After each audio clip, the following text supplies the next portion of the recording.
Welcome to the Deep Dive. This is where we dig into curated sources to pull out insights you might otherwise miss.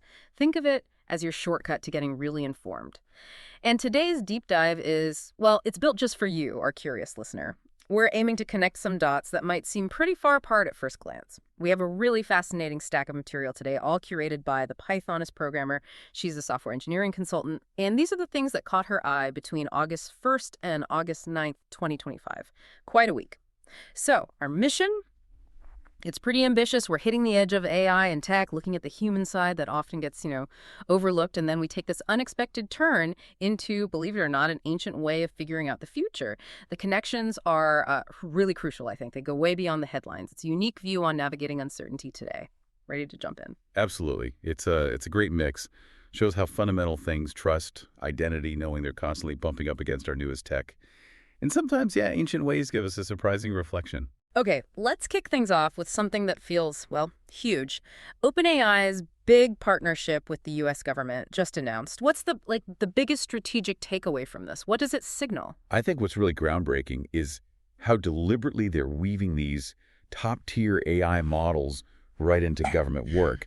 OpenAI is giving federal agencies access to its best models for basically $1 for the next year. Just $1? Wow. Yeah, symbolic, right. But it's not just a quick deal. This took months of work. Sam Altman, OpenAI execs, they've been pushing this. Right. And it lines up neatly with President Trump's AI action plan. We know there are people who have been meeting with places like the GSA, the FDA, laying the groundwork. Makes sense. And what's really key for government use, OpenAI just put out 2 open weight models. Their first since, 2019? Open weight, meaning others can see the code, basically. It's exactly. Or the weights. It means agencies can run these models locally on their own systems. That's huge for data security, which is, essential for the government. We're already seeing hints of this, like Elon Musk's DOGE, Department of Government Efficiency, and their GSI chatbot. Right, DOGE. And the implications seem massive. All that government data. That's got to be tempting for AI companies, even if OpenAI says they won't use employee interactions for training. That's the stated line. But beyond data, just the potential for modernizing government, making it more efficient, it seems enormous. And then you see the Department of Defense budget for FY 2026 projected over $1 trillion, a 13.4% increase. That sounds like they're serious about AI integration. Oh, absolutely. It's definitely multifaceted. Efficiency is the public goal, sure. But underneath, it's also about national security, staying ahead technologically. That data, even if not directly used for training now, could theoretically be an unparalleled resource down the line. This move really cements OpenAI as a central player in shaping national infrastructure defense. Kind of like the government picking its partner in the AI race. It's a very strong signal, yes. Positions them right at the heart of AI for public service and potentially, national power. Okay, that makes a lot of sense. Now, while OpenAI is making this huge government play, there was some drama happening between the AI giants themselves, wasn't there? Oh, definitely. Just before that OpenAI news broke, Anthropic, another big name, made a really bold move. What did they do? They cut off OpenAI's access to their Claude API. The API. So the way OpenAI's software could talk to Claude, they'd just shut the door. Pretty much, yeah. Anthropic said OpenAI was breaking their rules using the Claude API to, and this is their quote, build a competing product or service, including to train competing AI models. Basically saying OpenAI was using Claude to help build GPT-5s. Ouch. Their spokesperson, Christopher Nolte, even boasted a bit, saying Claude Code was the go-to choice for coders everywhere, hinting OpenAI's own engineers were relying on it heavily. And OpenAI's response, I imagine they weren't thrilled. No, definitely not. Their communications chief, Hannah Wong, pushed back, said it's completely industry standard to check out competitor systems for benchmarking, safety improvement, normal R&D. She also pointed out, maybe a little pointedly, that OpenAI's own API is still open for Anthropic to use. Expressed disappointment. Feels like a bit of he said, she said. Well, what's really interesting is that Anthropic's message seemed a bit contradictory. The same spokesperson, Nolte, also apparently said they would keep allowing API access for benchmarking. Wait, so they cut off access but said they'd allow access for benchmarking? That doesn't quite track? Exactly. It's confusing. But Maybe not that surprising in the tech world. We've seen this playbook before, right? Facebook's versus Vine, Salesforce, and Slack. Anthropic even did something similar recently, restricting access for a startup called Windsurf when there were rumors OpenAI might buy them. Ah, okay. So it's competitive hardball. Pretty much. Jerry Kaplan, Anthropic's chief science officer, was pretty blunt about it. He basically said, I think it would be odd for us to be selling Claude to OpenAI. It just shows how intense things are at the top. Okay, so while the giants battle, let's talk about the users. Because GPT-5 launched, and the reaction was not great. A lot of people felt it was actually worse than GPT-4o. Dumber, some said. How does that happen? Yeah, that was quite something. It's a really tricky thing with these huge intelligence systems. Unlike an iPhone, which usually gets more reliable as they make more, these AI systems can get more fragile when you scale them up globally. More fragile? How so? What breaks? There are these unique stress points, as some call it. First off, GPT-5 isn't just one single AI. It's like a whole family of different models. Okay. And there's an auto switcher that's supposed to figure out which model is best for your specific prompt and send it there. But if that switcher messes up or has an outage... You get sent to the wrong AI. Exactly. And the answer might feel shallow or just off. Then there's the hardware itself. These things run on massive clusters of GPUs, right? Spread across data centers. Even tiny differences in how those chips perform can create subtle inconsistencies in the answers. I never thought about that. And then just rolling it out to everyone at once, that's the ultimate stress test. You find all sorts of weird failure modes you just couldn't predict in testing. And finally, there's something called state drift. The personalization, the little adjustments made for users. They start to diverge across the whole system. It makes the experience feel inconsistent. And people really felt that inconsistency. The descriptions were so vivid. GPT-4 was warm, witty, personal, but GPT-5 felt polished, clipped almost, Right. robotic. Yeah, someone said it was like they replaced your favorite coffee shop with a vending machine. That really captured the feeling. Wow, users even set up their own blind test website to compare them side by side. That shows a real sense of loss almost. It does. And that points to this new kind of, let's call it product risk. People don't just see these AIs as tools anymore. They start to model them as people. They get attached. Definitely. Many users felt GPT-4o had a personality, quirks they recognized. So when it was replaced, often, suddenly, it didn't feel like an upgrade. It felt like a removal. It triggered feelings we usually have about, human relationships. It's like a new kind of tech grief.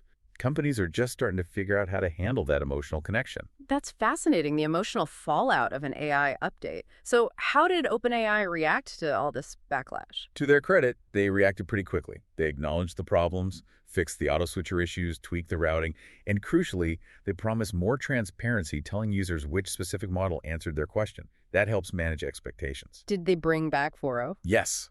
That was probably the biggest move. They restored GPT-4o access for Plus users. And they also temporarily doubled the rate limit for GPT-5, encouraging people to keep testing it while they worked out the kinks. Smart. Address the feeling and the technical issues. Exactly. It really highlighted this perception gap. Users blame the whole AI model when often it's these incredibly complex scaling problems underneath.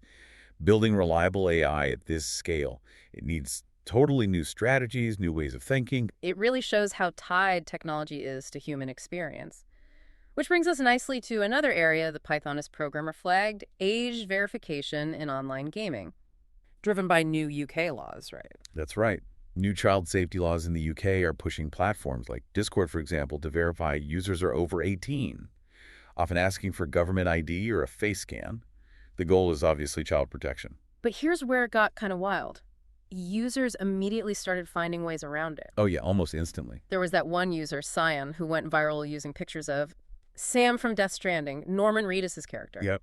Managed to pass the face scan with game screenshots. And that just opened the floodgates.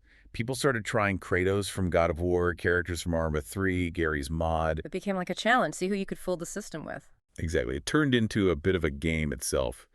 And it really exposed how flawed those liveness checks can be. As one criminology professor, David Myman, put it, criminals are always like 7 to 12 months ahead of us, finding these workarounds. Beyond just being easy to fool, what are the other concerns? Well, big ones are privacy and data security. Users are understandably nervous about handing over ID photos or face scans. Remember that T-app incident? Vaguely. What happened there? A breach exposed thousands of women's sensitive verification photos. That kind of thing really shakes user trust. And then there's the practical side. What about actual minors who are allowed on certain platforms, like, say, a 13-year-old on Roblox? They often don't have government IDs, so the system can lock out legitimate users, too. So the users aren't happy. I saw comments calling it massive overreach, people doubting it even works. Yeah, strong pushback. Some worry it just pushes younger users towards, darker, unmonitored corners of the internet to avoid the checks. So if face scans and IDs are flawed and unpopular, what's a better way, according to experts like Maimon? He suggests relying less on these single-point checks, which are easy targets. Instead, focus more on historical evidence for the existence of the individual. Things like long-held phone numbers, addresses linked to accounts, stuff that's harder to fake convincingly than just grabbing a picture online. It's about building trust through existing networks, not just a single hurdle. Might help with privacy, too. That makes sense, building on existing trust, which actually connects really well to another insight from the Pythoness Programmer. As a consultant, she's always solving problems, right? Constantly. And this next piece hits on something really universal. That feeling when you say, I know what to do, I just need to do it. It feels like there's something missing, but it's not just willpower. Exactly. That something missing is key. We can break it down into maybe 3 kinds of gaps. Useful for anyone, but especially professionals like software engineers who are always learning. First, the obvious one, the knowledge gap. You just don't know what the steps are. That's usually the easiest to fix. Look it up, find a manual, ask someone. Okay, knowledge, got it. Second, the skill gap. This is different. You know the steps, but you can't execute them well. You're clumsy, inefficient, maybe you make mistakes. Think learning tennis, knowing how to swing isn't the same as swinging well. Right. Competence takes practice and often feedback. Absolutely. Skill often needs feedback, maybe from an expert, and lots of deliberate practice. Perfecting code, improving social skills, playing an instrument, that's the skill gap. And the third one? The stamina gap. This is when you can do it well, but not consistently, especially not under pressure or over long periods. You might nail it once, but can you deliver reliably, project after project, deadline after deadline? So consistency and resilience. Precisely. Achieving that kind of world-class performance requires ongoing practice, mental toughness, maybe support systems. So for that engineer, they might have a knowledge gap with a new language. Then a skill gap building their first complex system with it. And finally, a stamina gap in consistently shipping projects on time, under stress, using that skill. Closing these gaps, knowledge, skill, stamina. It's not a weekend project. It's kind of the work of a lifetime, isn't it? It really is. Constant improvement. Okay, let's move to our final piece from the Pythoness Programmers list. And this one feels like it's coming way out of left field. Spider divination in Cameroon. Yeah, it sounds completely different, but the connections are, well, quite profound, I think. It's practiced by the Mambila people. Spider divination, how does that even work? So initiated diviners and one anthropologist, David Zeitlin, has studied this for like 40 years. They consult a specific type of large tarantula, Hysterocrates robustus, or sometimes land crabs. They talk to the spider. Not exactly talk. They prepare these special leaf cards. Their leaves marked with ideograms, symbols representing questions yes, no, either choices and maybe clarifications. They place these carefully over the entrance to the spider's burrow, and then they wait. The spider, as it goes about its business, inevitably disturbs or moves these cards. The final arrangement of the cards gives the answer. Wow. Okay, can you give an example? The interpretations must be complex. They can be. Zeitlin mentions one about the 2019 U.S. election. The spider moved the new president card onto a stone marker, but the tip of the leaf pointed towards a stick representing the old president. So what did that mean? The diviner interpreted it as, yes, the people will choose a new president, but it's not going to be straightforward or maybe fully accepted. Pretty nuanced, right? Other signs are like, if a card ends up balanced precariously on its tip, that might mean death.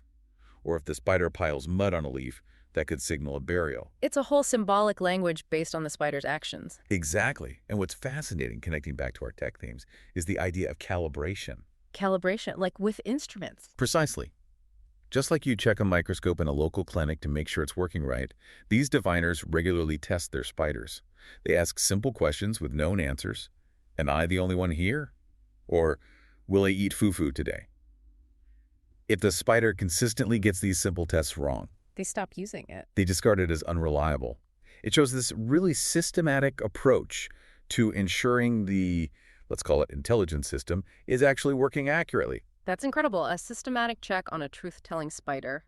It also makes me wonder, are there things you shouldn't ask the spider? Oh, absolutely. There's a deep wisdom about what not to ask. For instance, they generally don't ask about the weather. Why not? Because even if you can see rain clouds approaching, the rain might just miss the village. The divination would be technically wrong, even if logical. It undermines trust. Interesting. What else? Another one is, will my problem be solved? They don't ask that. Why? Because if the answer is no, it denies hope. And for the Mambila, there's always hope. But the most profound one, maybe, relates to illness. You never ask, will this person die? Never. Why not? Because, as the diviners say, divination does not lie. Asking that question is believed to actually fix the outcome. It collapses the possibility of recovery. It removes hope and agency. Wow. It's like asking the question makes it inevitable. A Mambila Schrodinger's cat. That's a great way to put it. The act of asking isn't neutral. It shapes the potential future. So the clients have control. They can choose not to ask certain things or frame questions very carefully, specifically to keep possibilities open. To avoid fixing their future prematurely. That's really powerful. It's a remarkable perspective on navigating uncertainty, managing information, and preserving hope lessons that feel surprisingly relevant today, even with all our algorithms. What an amazing journey this deep dive has been. Seriously. We went from cutting-edge AI deals with governments To the rocky rollout of GPT-5 and that unexpected user grief. right, then into the weeds of digital identity with gamers fooling face scans. And that framework of knowledge, skill, and stamina for personal growth. And wrapped up with ancient spider divination in Cameroon, teaching us about calibration and what not to ask. The Pythoness Programmer really curated a set that, wow, connects in unexpected ways. It really does. Shows how these threads, tech, human feeling, decision-making are all tangled together. So maybe the final thought to leave everyone with is this. We live in a world full of powerful, complex, sometimes brittle AI. We're always making choices with incomplete information. What can we learn from those Mambila diviners about knowing when to seek answers and maybe more importantly, when not to ask to keep possibilities open? And how does thinking about our own knowledge, skill, and stamina help us navigate this uncertain world, both in our jobs and just in our lives? Yeah. Something to chew on.